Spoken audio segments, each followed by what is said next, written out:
For this assignment, we were supposed to look at the compare the discussion boards for the previous ones, which was professional dispositions of speech and language pathologists and audiologists. And after looking through this new article, I have found that some similarities are a complete requirement of observations hours, which is speech and language pathologists have to have 400 clock hours of supervision. And this is a similarity because for both of them, but I'm in the wanting to be a speech pathologist, so I looked into a lot of the speech and language pathologists. 325 of the hours must be completed while applicant is engaged in graduate study program accredited with the Council on Academic Accreditation. And this one is like this because it's similar in the way that it talks about how you have to have accreditation of observation. And you have to have supervision, which must be provided by individuals who hold the certificate of clinical competence of profession. And this is just also talking about how we have to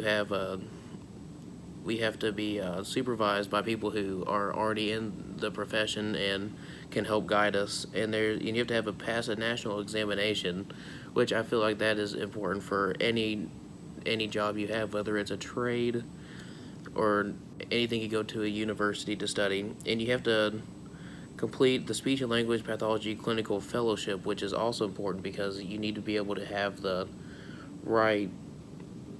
You have to be able. It helps with knowing how to, in the sense of knowing who has been on top of everything and knows what they're doing.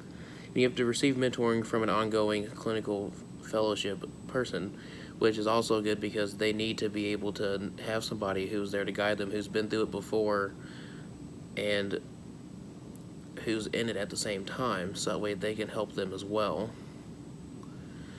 And then you have demonstrate professional development for the certificate of clinical fellowship or certificate of clinical competence in speech and language pathology, and that's important. And it's similar because it just helps show that you need to demonstrate that you are knowing what you're doing and that you are wanting to continue to get better no matter how hard it is or how much it takes.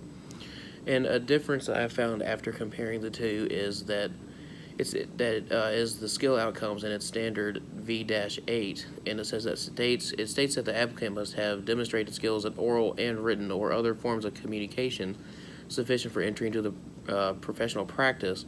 And this is a difference because I did not notice anywhere where it talked about written and oral, and that is important because you have to be able to. You're going to have to work with people who have different dialects, different ways of writing, just everything's going to be different with some people's speech, and you have to be able to recognize that and be able to go through that and get through it. So that's how it's different. And yeah, this is the discussion board.